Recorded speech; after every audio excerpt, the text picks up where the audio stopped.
ඔයා හිතන්නේ අරලිය ගස් නිකම්ම හැදුනා කියලාද? නෑ. මේ හැම ගහකම මුල්වල තියෙන්නේ ලේ වලින් ලියවුණු අතීතයක්. ගොඩාක් ඉස්සර කාලෙක ලස්සන පුංචි ගමක හිටියා හරිම ආදරණීය පවුලක්. මේ අම්මා එයාගේ දරුවෝ දෙන්නටයි මහත්තයාටයි සැලකුවේ S2 වගේ. එයාලගේ ගෙදර හැමදාම තිබුණේ හිනාව විතරයි. හැබැයි දෛවය හරිම කුරුරුයි. එක පාරටම මුළු ගමම වහගෙන මහා කාලකන්ණි වසංගතයක් ආවා. ඒක හරියට මාරයා ගමට වැස්සා වගේ. බෙහෙතක් නෑ, වෙදකමක් නෑ. මිනිස්සු පන පිටින් මැරිලා වැටුණා. මේ අහිංසක අම්මා බලන් ඉද්දිම ඇගේ පන වගේ හිටපු මහත්තයා මේ ලෙඩේට බිලි වුණා. එයාගේ මිනිය මිදුලෙන් එළියට ගන්න හම්බුනේම නෑ. පහුවදාම ඇගේ දරුවෝ දෙන්නත් ඇගේ උකුල උඩම අවසන් හුස්ම හෙළුවා. මුළු ලෝකෙම තනි වුණ ඇයට පිස්සු හැදුනා.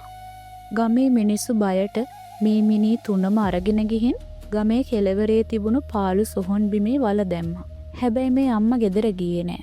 ඇය ඒ අලුත් පස් ගොඩවල් තුන මැද දන ගහගෙන අහස පොළව නුහුලන විදියට කෑ ගහලා ඇඬුවා.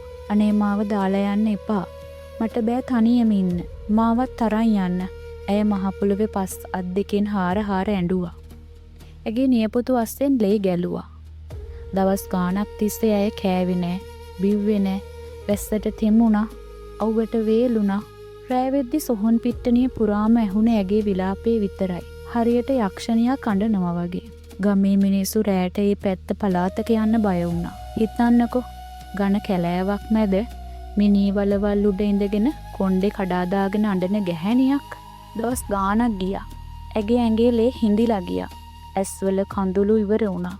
අන්තිමේදී අය තීරණය කළා මගේ දරුවෝ ළඟට මමත් යනවා කියලා. එදා රෑ ඇය අර පස් ගොඩවල් තුනම බදාගෙන ඒ මහ පොළවට පස් වෙලා ගියා. ඇගේ පණ නැති සිරුර එතනම දි รา පත් වුණා. හැබැයි කතාවේ අద్භූත කොටස පටන් ගන්නෙ දැන්. ටික කාලයකට පස්සේ ගමේ මිනිස්සු දැක්ක අර කාන්තාව මැරිලා වැටුණ තැනින් කලින් කවදාවත් දැකපු නැති જાති අමුතු ගහක් පැලවෙලා තියෙනවා. මේ ගහේ කඳ දිහා හොඳට බලන්න. ඒක හරිම රළුයි. ගැට ගැහිලා හරියට දුක් කරදර වලට මැදි වුණු ගැහණියකගේ නහරේ ලිප්පුණු අත් වගේ.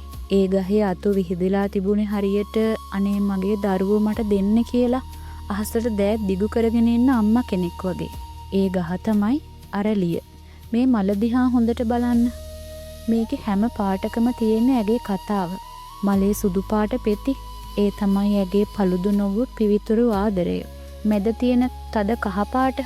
ඒ තමයි ඇගේ පපුව ඇතුලේ පත්තු වෙන කවදාවත් නිවෙන්නේ නැති දරු සෙනෙහසේ ගින්දර. විශේෂම දේ මේකයි. අර කාන්තාවගේ පවුලේ අය මේ ජීවිතේ ලස්සනම කාලෙදි හදිසියෙම මැරිලා වැටුණා වගේ මේ මලත් ලස්සනට තියෙද්දිම පරණොවේ බිමට වැටෙනවා. සමහරු කියනවා අදටත් රැට සොහොන් බිම්වල තියෙන අරලිය ගස් යටින් කාන්තාවක් කිකි ගහන සද්දය ඇහෙනවා කියලා. ඒ අය තාමත් එයාගේ දරුවන්ව හොයනවා වෙන්නේ බැරිද?